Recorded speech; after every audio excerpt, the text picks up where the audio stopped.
You know that feeling when you are staring at a project on your desk or maybe a blank document on your screen? Oh, yeah, that heavy feeling. Right. It's the one thing you know you absolutely need to do today.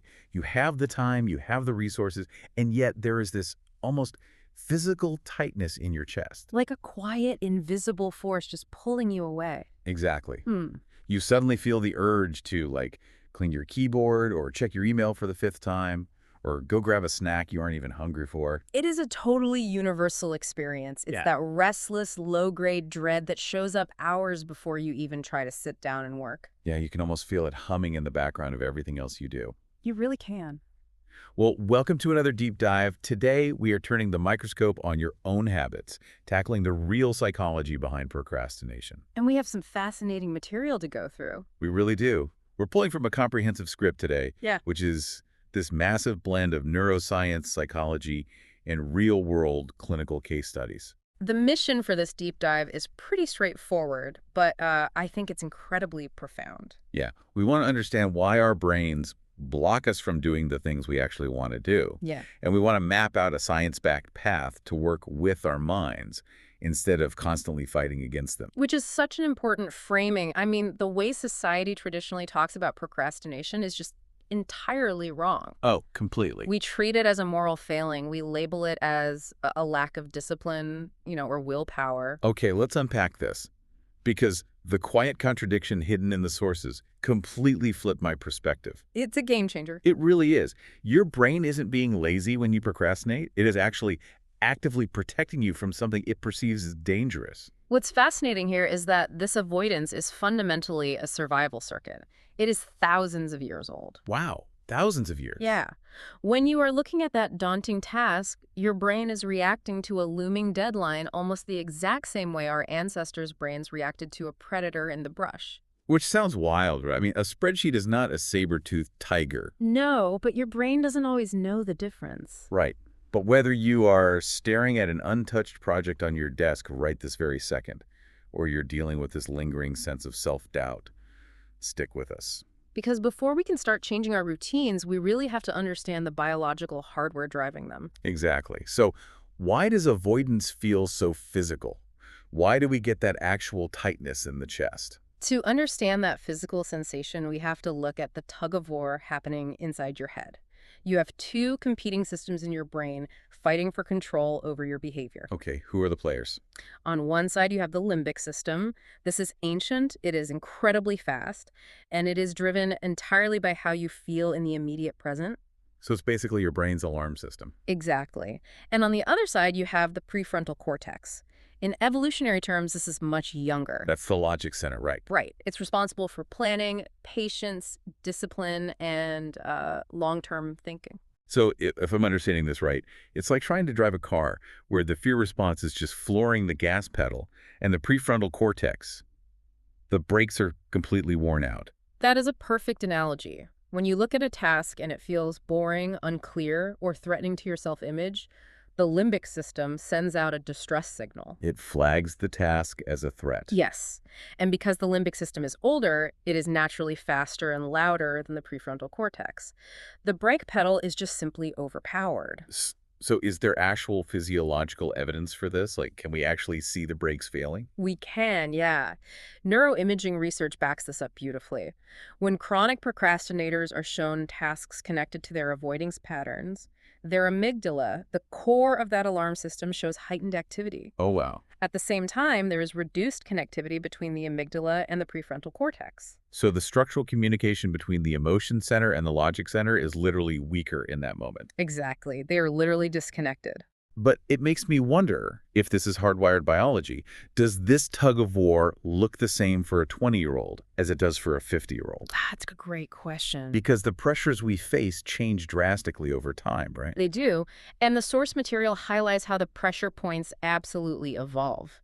If you are in your 20s, procrastination often feels like proof that something is fundamentally wrong with you. Because that's a stage of life where comparison is incredibly loud. Right. The need for external validation feels absolutely urgent. You're trying to figure out who you are, so every single task feels like a monumental test of your worth. That makes total sense. Every failure at 22 feels like a permanent personality flaw. It really does. And then, as you move into your 30s, the pressures start converging. Career growth, relationships, family obligations, financial pressure, it all hits at once. Those self-doubt just peaks. Exactly. Your mind isn't broken here either. Huh. It's just responding to intense pressure without having developed the right emotional regulation tools yet. And what about later in life? We see people in their 40s and 50s who have been fighting this battle for decades. Yeah, by the time people reach 45 and beyond, these avoidance habits can feel calcified, like grooves worn deep into stone. And there's often this quiet fear that it is simply too late to change. But this is where the biology offers incredible reassurance. The sources point out that neuroplasticity is a measurable biological fact at every single age. So you can actually reroute those pathways even later in life. Yes. Your brain can always build new neural roads. In fact, some of the most powerful mindset shifts happen after 45 because your underlying reasons for wanting to change are finally clear. You have the self-awareness that younger people often lack. Exactly. Well, if the brain is always capable of building new roads and it's not permanently broken, why do all our traditional tools fail us? Because they're completely missing the point. Right. Like, if you look at the App Store, there are thousands of productivity trackers. We buy expensive planners, we set perfect schedules, and they just constantly fail. They fail because they are treating the wrong disease. The core psychological shift you need to make is realizing that procrastination is an emotion regulation problem, not a time management problem. Emotion regulation problem. It is the ultimate paradigm shift. Research from the American Psychological Association shows people delay tasks primarily to escape negative feelings attached to that specific task. So you're talking about anxiety, boredom, resentment. Exactly. It's what researchers call a mood repair strategy. Mood repair. So when I abandon my messy spreadsheet to go scroll through social media, I'm literally just trying to repair my bad mood. Precisely. The task isn't the enemy. The emotion the task creates is the enemy. Wow. Once your brain registers that negative emotion as a threat, it prioritizes immediate relief over your long-term goals every single time. Because the distraction provides a short-term hit of dopamine, right? Right. Your brain literally rewards you for avoiding the thing you need to do, which reinforces the habit loop. Here's where it gets really interesting, though. You would naturally assume that the people who procrastinate the most are the ones who just don't care. The slackers. Yeah, the slackers. But the text points to this massive paradox. The people who procrastinate the most are very often the ones who care the most. Because procrastination rarely travels alone. It is intimately tied to perfectionism. Right, it creates this vicious loop. The fear of doing something imperfectly becomes a perfectly logical reason to not start at all. Because if you don't start, you can't fail. This perfectionism paradox perfectly explains this one case study from the script that completely threw me. There was this 31-year-old in marketing named Sarah. Oh, I remember Sarah's story. Yeah, so for months, she had been avoiding studying for a major industry certification exam. She bought all the guides, cleared her desk, set the alarms, and every morning she just hit snooze. She genuinely believed she was undisciplined. Exactly. But when she finally unpacked it, she realized she wasn't actually terrified of taking the exam. She was terrified of passing it. Wait, hold on. I remember reading this and thinking, why would someone be terrified of passing? Isn't passing the entire goal? Consciously, yes, but subconsciously. Passing meant a promotion. It meant managing a team, increased visibility at work, and a massive amount of pressure to keep proving herself. Oh, wow. So she was terrified of the expectations that would follow the success. Right. She was avoiding the emotion of future pressure, not the physical act of reading a textbook. Notice how traditional time management wouldn't help Sarah at all. Giving her a stricter study schedule wouldn't fix her underlying fear of future expectations. It would probably make it worse by adding more anxiety. Yeah, totally. But once she shifted her perception and realized she was managing a fear response, she used something called the 2-minute entry rule. I love this rule. She just committed to opening her materials for 2 minutes a day, right? That's it. No pressure to master a chapter, no pressure to take notes. Just open the book for 2 minutes.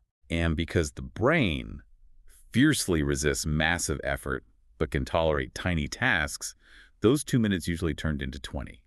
6 weeks later, she passed the exam. She found a back door around her own alarm system. It's a brilliant strategy, but it also requires understanding the physical state of that alarm system on any given day. Which leads me to something I've always wondered about. What's that? So if emotions are the primary trigger, what makes us so susceptible to giving in to them on any given Tuesday afternoon? Like, does skipping lunch literally make me procrastinate more? It absolutely does, and this biological connection is something most high performers completely overlook. Really? Just from skipping lunch? Yes. Remember that prefrontal cortex we talked about? The Yeah. logical brake pedal? It requires a massive amount of energy to operate. Okay. A blood sugar crash, say, from skipping a meal, temporarily reduces the actual glucose available to the prefrontal cortex. It literally depletes the physical mental muscle you need for self-control. So when I skip breakfast to get more work done, I am bringing a drained battery to a mental tug of war. You are actively sabotaging your own biology. And mild dehydration has a highly similar effect. It reduces concentration and makes emotional regulation harder. Exactly. Your physiological state and your psychological avoidance patterns are deeply interconnected. And it's not just our internal biology, it's the external environment we are marinating in. The modern workplace is basically designed to break our focus. It is a profoundly difficult landscape for the human brain to navigate. Think about the global context of modern hustle culture. Oh, it frames rest as a weakness. Yes, and constant visible output becomes your identity. This quietly adds a dense layer of shame on top of an already difficult emotional pattern. So when you procrastinate now, you don't just feel like you are behind schedule, you feel like you are failing at life. Exactly. Plus, we are trying to do this in open plan offices, fielding a barrage of constant notifications. The clinical data on dopamine dysregulation is staggering. It really is. I mean, social media algorithms are explicitly designed to train our attention spans for short, high-stimulation rewards. So basically, our brains are so used to the cheap thrill of a 15-second video that sitting down to read a dense report feels like physical torture by comparison. That is exactly what is happening on a neurological level. The dopamine baseline has been shifted. And deep work feels unbearable because it lacks that immediate chemical payoff, which is why we rely so heavily on myths to justify our avoidance behavior. Oh, you mean the classic "I work best under pressure" myth? Yes, the biggest lie we tell ourselves. I am so guilty of this. I have definitely told myself, I need the adrenaline to focus.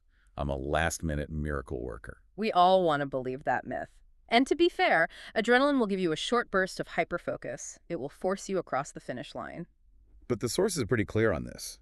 Clinical studies indicate that the long-term quality of work produced under chronic last-minute stress is measurably lower. Much lower than work produced through steady, spaced effort. Not to mention the cortisol damage you're doing to your body by constantly putting it into a state of panic. Just to send an email, it's wild. The short-term relief you chase by delaying the task actually costs you significantly more stress in the long run. It's a terrible trade. So we know the why. We know about the limbic system, the emotion regulation, the dopamine traps. How do we actually fix the how? Let's look at the actionable habits to build real growth. The very first step in the toolkit is a technique called affect labeling, or simply naming the emotion. How does that work? Before you even look at the task, take a breath and ask yourself what you feel when you imagine starting it. Just naming it, saying, I am feeling deeply insecure about this proposal, has a profound effect. But wait, why does just saying a word change my biology? Doesn't focusing on the anxiety make it worse? You would think so, right? But neuroimaging shows the opposite.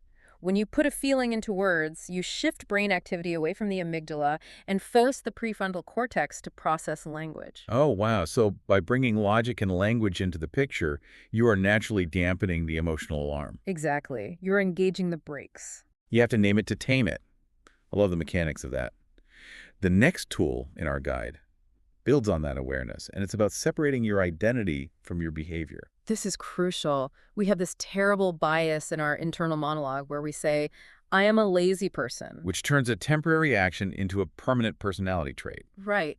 Instead, the psychological shift is to reframe it as, I am someone who is currently avoiding this specific task. It creates distance and keeps the door open for change.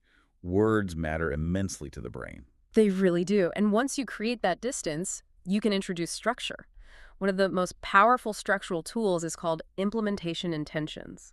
Let's talk about how that actually works in practice, because the story of Michael from the script is a masterclass in this. Oh, the project manager. Yeah, Michael is 43, manages a large team, And for 2 decades, he relentlessly avoided giving difficult feedback.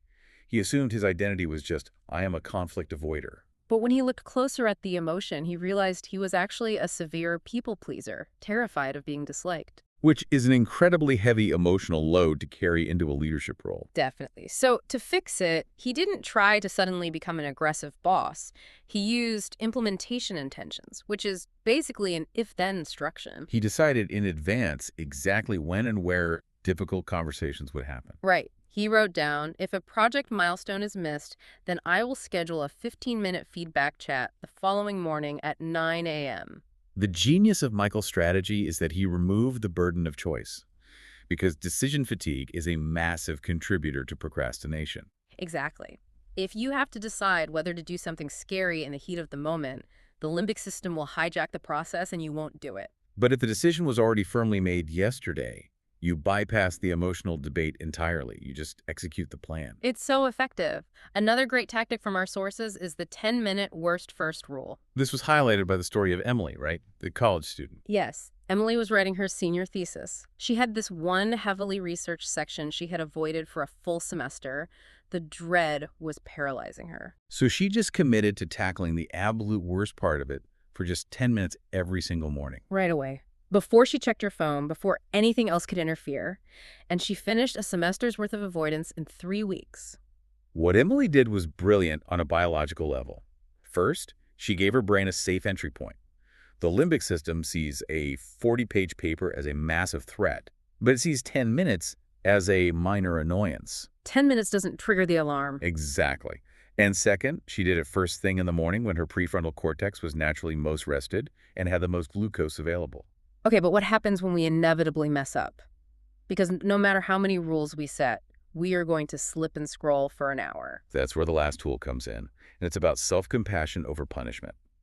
And honestly, this is where the science feels the most counterintuitive to me. It really challenges our cultural programming. Research out of the University of Sheffield looked closely at how students reacted to their own procrastination. And what did they find? They found that harsh self-criticism actually increases future procrastination. Wait, really? It increases it? Yes.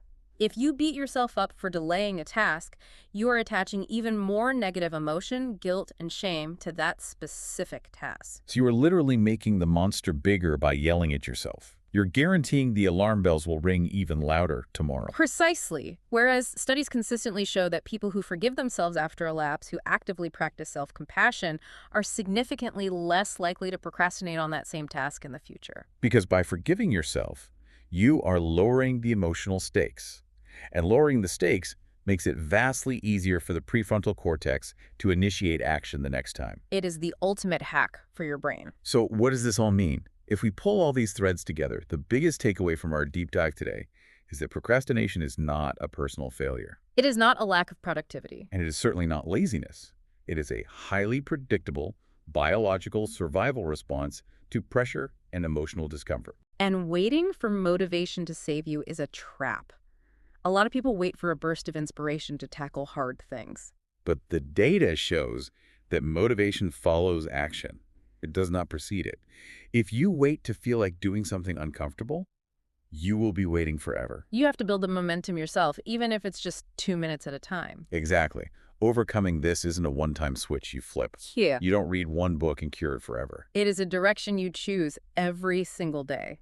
It happens through small, gentle moments of self-discovery, through managing your environment, and through being profoundly kind to yourself when the alarm bells get too loud. It's a practice, not a destination. And as we wrap up, I want to leave you with a final lingering thought to explore on your own. A little homework for the mind. Exactly. We learned today that the tasks we avoid the most are often the ones tied closest to our own identity, the things we actually care about deeply, where failure would hurt the most. That's right. So I want you to look at the one task you've been putting off the longest right now. Don't look at the schedule, don't look at the deadline. Look at the underlying emotion. Ask yourself what it means. Yeah, what does your avoidance tell you about the future version of yourself that you're most afraid of becoming?